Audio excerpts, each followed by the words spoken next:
Look at all his information. Here and there, he's got a news, he's got about 45 miles of bikes up there. There's a van and stuff. Traffic. Okay. Like it should be like 35 minutes, but it never is, but then sometimes I end up like driving basically after Well, of course. I did. I feel like I don't actually use I got that Yeah. down. I tried. Yep. Yeah. Truck feels a little less, a little more. Yeah, I used to be that way, but like you, I have a pulled my trailer. And I'm like, all right, Yeah, well, there was like my one pickup truck to haul this thing around. So now my I know my friends were like, why are you recycling? right? But it's nice. I paid 11 Yeah. for it. Look at us.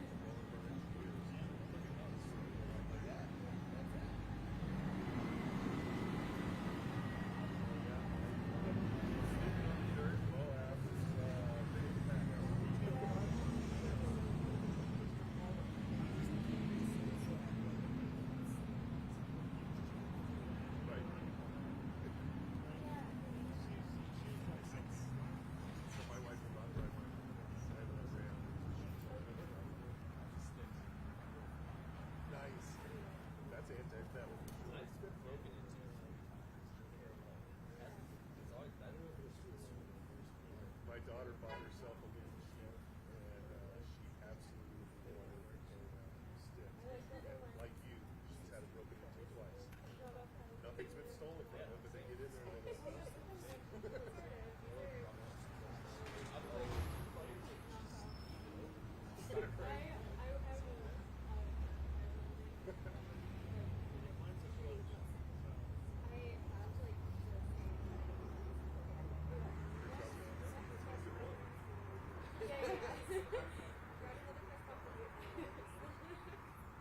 I'll run home and change. Yeah. much. No, I do feel like it's just 20 years old. I had about 1,500 and it has pedal shifters. I never got it.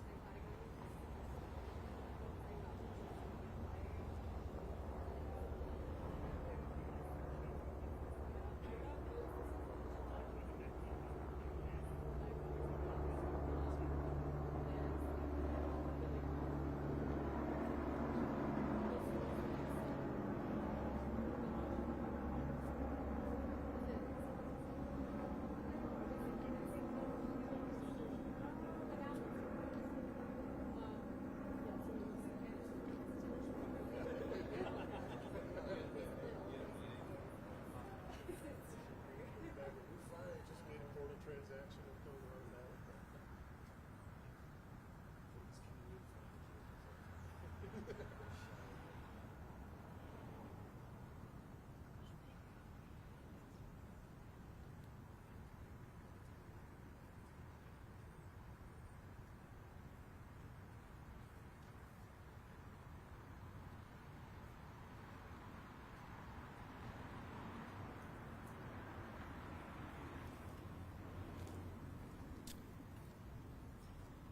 Good afternoon. My name is Dion Wall. I'm the Public Information Officer for the Boulder Police Department. Thank you for coming so we can give you this update on yesterday's officer-involved shooting. Your first speaker is going to be Deputy Chief Ron Gossage, R-O-N-G-O-S-H-A-G-E. Your second speaker is going to be District Attorney Michael Dougherty, M-I-C-H-A-E-L-D-O-U-G-H-E-R-T. They'll give you some preliminary information because we're still in the early stages of this investigation, and then they will take a few questions. But again, a lot of this information is still in the preliminary stages. So right now I'm going to turn it over to Deputy Chief Gossage to walk you through some of what happened yesterday. Deputy Chief.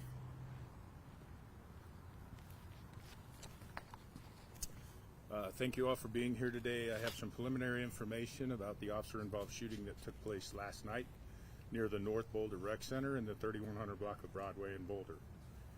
In the spirit of full transparency, I will share with you everything that I am able to share at this time. Thank you for your understanding that this is an ongoing investigation and additional and updated details will be released later. At approximately 4:10 p.m. on December the 17th, our 911 dispatchers received a call from a driver who reported that he was approached while he was in his car in the driveway exit of the North Boulder Rec Center by a woman who had a gun and pointed it at him. Our first officers arrived on scene at approximately 4:12 p.m. About 2 minutes later, at approximately 4:14 p.m., the officers located the suspect near the rec center. The suspect did not comply with officers' verbal commands. Instead, she headed northbound on Broadway on foot. The officers followed her and attempted to gain compliance. They informed her that if she did not cooperate, she could have force used against her. She did not cooperate and continued walking away, turning down residential side streets. The officers followed her and used less lethal attempts to get her to comply with their orders. They also saw her remove a gun from her purse. Officers followed her and attempted to de-escalate the situation for approximately 15 minutes, using less lethal strategies and verbal commands. De-escalation attempts proved unsuccessful and officers discharged their weapons, striking the suspect at approximately 4:26 p.m. Immediately afterwards, officers began to administer medical aid to include chest compressions, a tourniquet, and chest seals. Boulder Fire Rescue arrived a few minutes later to assist them with medical aid. Unfortunately, after nearly 40 minutes of administering emergency medical aid, the woman died at the scene. The gun the woman was holding was later to be determined a replica Beretta pistol. Thankfully, no officers or other people were injured during this incident. The use of deadly force is something that no officer wants to do. The taking of a life is the most serious action an officer can take. The incident is a tragedy, and our thoughts are with the friends and family of the woman who died. Per state law, Boulder County Investigation Team took over the investigation last night, as happens in any case where an officer has fired his weapon. They are currently conducting interviews with the officers involved and other witnesses, and I am unable to give more specifics about what occurred during the confrontation with the suspect. When they're finished with the investigation, they will present their findings to the District Attorney's Office. Thank you for your patience as the Boulder County Investigation Team continues to conduct a thorough investigation into this incident. The Boulder County Coroner's Office will identify the suspect, notify next of kin, and determine the cause and manner of death. I also want to mention that detectives are also seeking information about a trespassing call that police received and responded to earlier in the day at the rec center at approximately 3:13 p.m. It was a report of a woman inside of a bathroom refusing to leave. It appears that the woman who was trespassing at the North Boulder Rec Center was the same woman who was later shot. With that, I'll turn it over to Michael Doherty from the DA's office.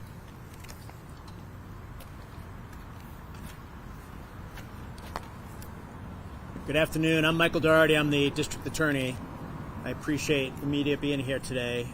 Given the loss of life, this is an incredibly tragic incident, and it's very unfortunate that we're gathered here today.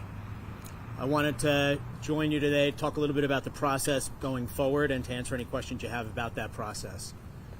After the tragic shooting that took place yesterday, the Boulder Police Department immediately notified the Boulder County Critical Incident Team. It's a multi-agency team and crime scene analysts from different police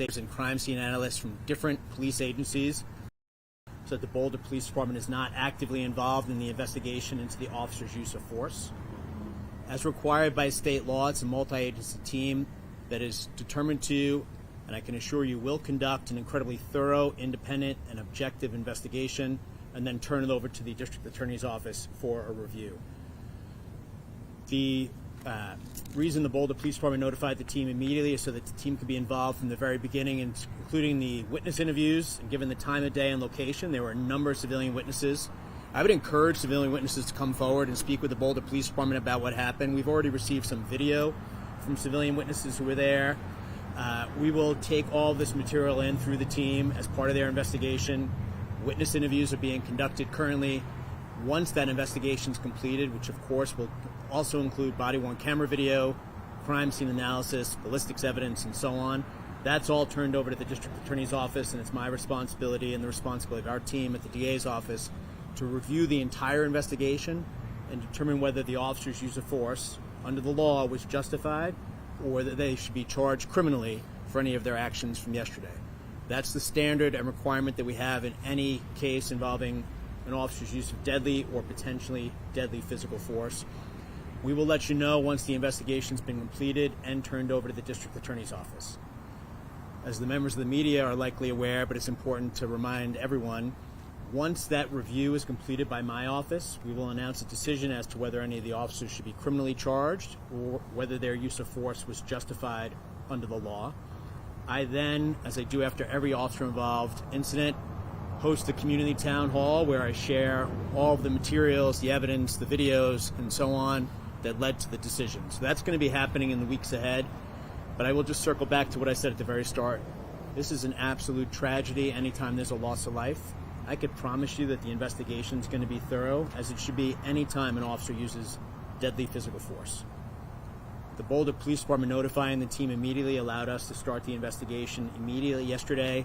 That continued throughout last night and continues, as you heard already from Boulder PD, throughout today and in the days and weeks ahead. I'm happy to take any questions you have, and I'll turn it over to the Public Information Officer for the Boulder Police Department to walk us through that process. One question. Yeah. What is the status of the employment of the officers? Sorry, I didn't hear your question. What is the status of the employment of the officers? They're employed currently per policy. They're on administrative leave with pay. How many officers discharged their weapon? 2 that I'm aware of. And did the woman, was her gun loaded? Was her gun loaded? I don't want to give the details of the investigation until it's fully complete, and quite frankly, I don't know. You said it was a replica of a Beretta, or it displayed what that means. So it looks like a firearm. It feels like a firearm. It says Beretta on it. It looks like a pistol. Is it a firearm? It looks like a firearm. But does it, I haven't seen it myself, so Can you say how many shots were fired? don't know that. That's part of the investigation. Can you say where she was shot? Don't know that either. That'll be up to the coroner to determine that. So I'm just. Can you help us understand the? I don't understand the replica thing. Like, was it a gun or was it like? It's a gun. It is. Please. So is it just like if someone if like a replica Camaro is still a car, is a replica Beretta still a gun? I guess. I don't know about the car analogy. I can tell you with replica firearms, when the phrase replica firearm is used, it means it looks exactly like a real gun. It does not function like a real gun, so I hope that answers your question. But it's a replica Beretta. I will just tell you, having been at the scene last night at about 1 o'clock in the morning, seeing it on the grass right next to where the woman fell, it looks like a real gun. Obviously, it has to be forensically analyzed by the experts, so I'm not going to rely on my word in saying it, but that'll be part of the investigation in the report, is what that replica gun looked like and how it functioned. But to be really clear, and I appreciate Boulder PD's transparency on this, it's a replica firearm that does not act as an actual firearm. So of course, under the law, as you may know, when that happens in cases, we're required to analyze what the officers knew at the time and whether their belief and observations were reasonable or not. The Colorado courts over the years have found that we have to look back at what the officers knew, what they believed, and whether their beliefs and observations were reasonable or not, and that'll be a focus of the investigation going forward. The fact that it's a replica firearm, to me, just makes this all the more tragic. Knowing and understanding what the officers saw and observed, that still remains to be determined. That's going to be part of the investigation. Was the replica firearm seen at all by witnesses earlier in the day during the trespass? I don't believe that there was a firearm displayed during the trespass. Did she like point it at officers at all? Do you know? During the So that's part of what's going to be investigated. I have not yet seen any of the body-worn camera video or video from the rec center or wherever else there might be video. that will certainly be a focus of the investigation. As the deputy chief noted earlier, the original 911 calls to the rec center were for the woman pointing the firearm at a person in their vehicle trying to leave the rec center parking lot. Beyond that, I don't have specifics for you, but I know that's going to be a focus of the investigation going forward. Was that a robbery attempt or a carjacking attempt, or do you know why? I don't want to make assumptions just yet, and I don't know for certain, but that'll be a focus, and that'll be something we share once we have those witnesses interviewed and all of those things confirmed. Is there anything you could say about mental health of the woman involved? Not at this time, no. I think your question about her mental health is something that we'll certainly look at during the course of the investigation, but I don't have any information, and I don't think the Boulder Police Department has any information one way or the other just yet. I would just highlight, since this just happened yesterday late afternoon into the early evening, it's very early in the investigation, so that'll be part of what we go through, as we do anytime we investigate these. Did she have any previous criminal history or familiarity with your department at all? That's under investigation, and Boulder County investigation team will deal with all that. Can you give a description of her so any potential witnesses, if they saw someone matching the description, What I could tell you is that she is a female. I think that the Boulder County investigation team is diligently working to identify witnesses, and will note that description when the time is appropriate. She has been identified by. The coroner's office does that. I don't know that she's been identified. And I think the biggest thing, what we're going to do next is we're asking for the public's help, because it was a very public area. We know a lot of people saw, I think, parts of it. And so what we're really asking is for the community who thinks they saw any aspect of this to submit the information to the police department so that we can run down all aspects of this investigation.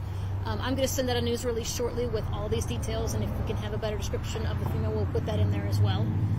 But I think that's pretty much all we can release right now, since they're still doing interviews and it's still so preliminary in this investigation. I just have one more quick question. We saw something similar in Denver a few weeks ago in Commons Park. There was somebody with a gun waving it around, officers wound up using their weapons too. Is there like a different heightened sensitivity to these situations for your officers when they encounter something like this in such a heavily populated area? So what I can say about that is that this is extremely sensitive to the officers anytime there's a gun involved. They were responding to a report of a gun being pointed at a person who was trying to leave the rec center parking lot in his car. So several officers responded, and upon contact immediately used tactics to combat her having that gun and using it on them or anyone else. Can you be more specific on those tactics, or what was done that was not means to arrest her? That's a good question, and that's exactly right. So Boulder Police Department officers use less lethal tactics to try to gain control of her and get her into custody. So that's going to be part of what we look at through the critical incident team. That was part of the crime scene analysis that was going on all through last night, and that'll be part of what we release to the public once we have our full investigation and review of that investigation complete. and was she with anyone? Or was anyone else suspected in this situation? What, I didn't hear you. Was she with anyone? She was alone during this incident. Can you identify the officers involved? Not at this time. That'll be done later. Thank you for coming. We're going to put a little bit more. I know because we're going to get the same questions, but we'll try and answer some more of what you had in the news release. But thank you, and we will release the officers' names a little later on. So thank you for coming.